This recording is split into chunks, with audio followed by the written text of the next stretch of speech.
Hi tears, எல்லோருக்கும் வணக்கம். இன்னைக்கு என்னோட மார்னிங் பிரேக்ஃபாஸ்ட் அண்ட் லஞ்ச் ப்ரெப்போட டே 2 வீடியோ தான் பார்க்க போகிறோம். மீல் பிளான் படி இந்த ரெசிபிஸ்லாம் தான் இன்னைக்கு பிளான் பண்ணியிருக்கேன். முக்கியமாக வெஜிடபிள்ஸில் முள்ளங்கி, பீட்ரூட், பீன்ஸ், உருளைக்கிழங்கு வச்சு தான் ஃபுல் மீல்மே இருக்கும். தோசை மாவு இருக்குது. ஸோ மார்னிங் பிரேக்ஃபாஸ்ட்டுக்கு பீட்ரூட் தோசை, முள்ளங்கி சட்னி செய்யலாம்னு பிளான் பண்ணியிருக்கேன். லஞ்சுக்கு புதினா சாதம், பீன்ஸ், உருளைக்கிழங்கு ஃப்ரை பண்ண போகிறேன்.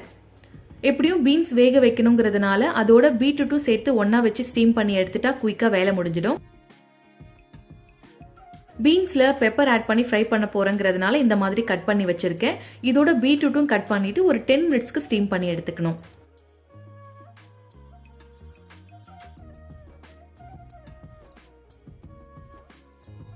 முள்ளங்கி சட்னிக்கு முள்ளங்கியே இந்த மாதிரி நல்லா குட்டி குட்டியா கட் பண்ணி எடுத்துக்கிட்டேன். கடாயில் கொஞ்சமாக ஆயில் விட்டு கட் பண்ண முள்ளங்கி சேர்த்து நல்லா வதக்கணும்.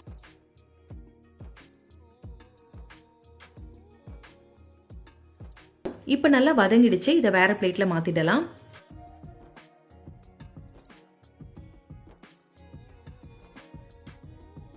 அதே கடாயில் கொஞ்சம் கடலைப்பருப்பு, உளுந்தம்பருப்பு, தனியா, வெங்காயம், 2 பல்லு பூண்டு, காஞ்ச மிளகாய், தக்காளி சேர்த்து நல்லா சாஃப்ட் ஆகுற வரைக்கும் நல்லா வதக்கணும்.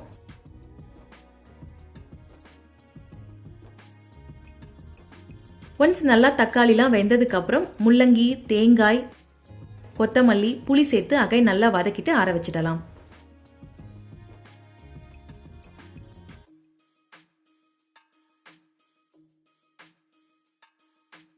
நல்லா ஆறுனதுக்கு அப்புறமா மிக்ஸி ஜார்ல டிரான்ஸ்ஃபர் பண்ணிட்டு இதோட தேவையான அளவுக்கு தண்ணி, சால்ட் சேர்த்து ஃபர்ஸ்ட் பாப்பாக்கு ஸ்பைசஸ் எதுவும் சேர்க்காம கிரைண்ட் பண்ணி எடுத்து வச்சுட்டேன்.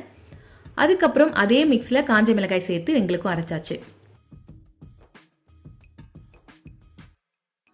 தாளிப்புக்கு எண்ணெய், கடுகு, கருவேப்பிலை போட்டு தாளிச்சாச்சு.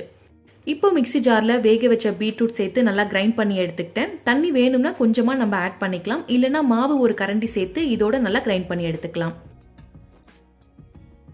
தோசை மாவுல அரைச்ச இந்த பீட்ரூட் பேஸ்ட் சேர்த்து நல்லா மிக்ஸ் பண்ணிட்டு தோசை ஊத்தி எடுத்தாச்சு.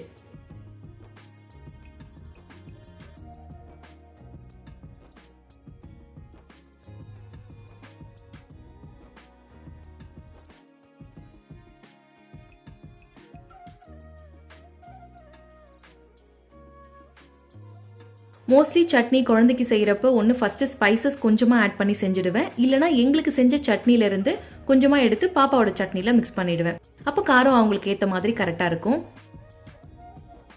So finally breakfast ready.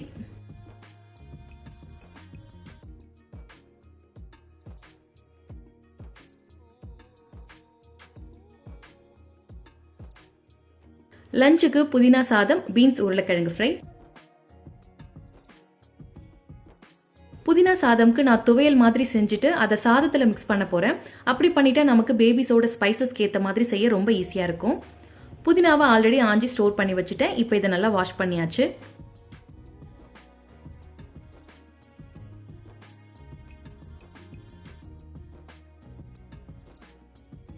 கடாயில் கொஞ்சமாக எண்ணெய் விட்டு 2 டேபிள் ஸ்பூன் கடலைப்பருப்பு, 1/4 கப் உளுந்தம்பருப்பு சேர்த்து நல்லா கோல்டன் ப்ரௌன் கலர் ஆகிற வரைக்கும் நல்லா வதக்கணும்.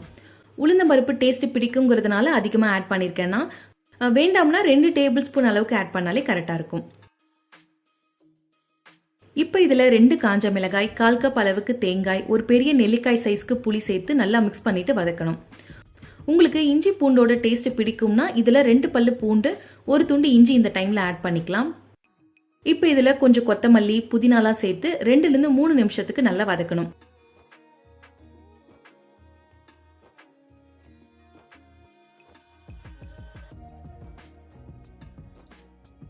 இந்த மாதிரி ஆனதும் ஸ்டவ் ஆஃப் பண்ணிட்டு ஆற வச்சிடலாம்.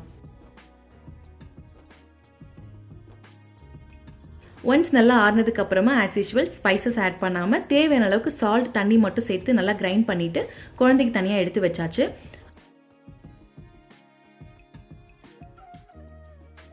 அதே மிக்ஸ்ல 2 காஞ்ச மிளகாய் சேர்த்து எங்களுக்கும் அரைச்சு வச்சுட்டேன்.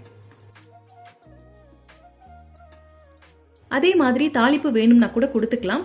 நான் அப்படியே ரைஸ்ல மிக்ஸ் பண்ண போறேங்கிறதுனால நான் தாளிக்கல.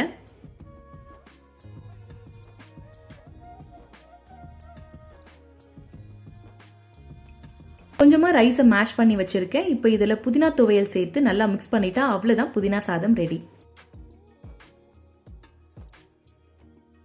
பீன்ஸ் பொரியலுக்கு கடாயில் கொஞ்சம் எண்ணெய், வேக வச்ச பீன்ஸ் சேர்த்து லைட்டாக மிக்ஸ் பண்ணிவிட்டு கொஞ்சம் பெப்பர், சால்ட் சேர்த்து 1 மினிட்க்கு ஷாலோ ஃப்ரை பண்ணி எடுத்துட்டா பீன்ஸ் பொரியலும் ரெடி.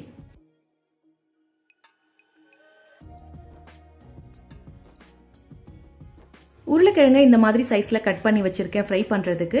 இப்போ அதே கடாயில் கொஞ்சமாக எண்ணெய் விட்டு கட் பண்ண இந்த உருளைக்கிழங்கு சேர்த்து லைட்டாக மிக்ஸ் பண்ணிக்கணும். அதுக்கப்புறம் தேவையான அளவுக்கு உப்பு, பெப்பர், மஞ்சள் தூள், மிளகாய் தூள் சேர்த்து நல்லா உருளைக்கிழங்கு வேகிற வரைக்கும் ஷாலோ ஃப்ரை பண்ணி எடுத்துட்டா பொட்டேட்டோ ஃப்ரை ரெடி.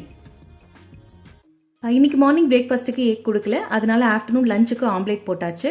கர்ட் இல்லாமல் மீல் டைம் கம்ப்ளீட் ஆகாது, அதனால கொஞ்சமாக கர்டும் வச்சிருக்கேன். That's it. Thanks for watching. Bye bye.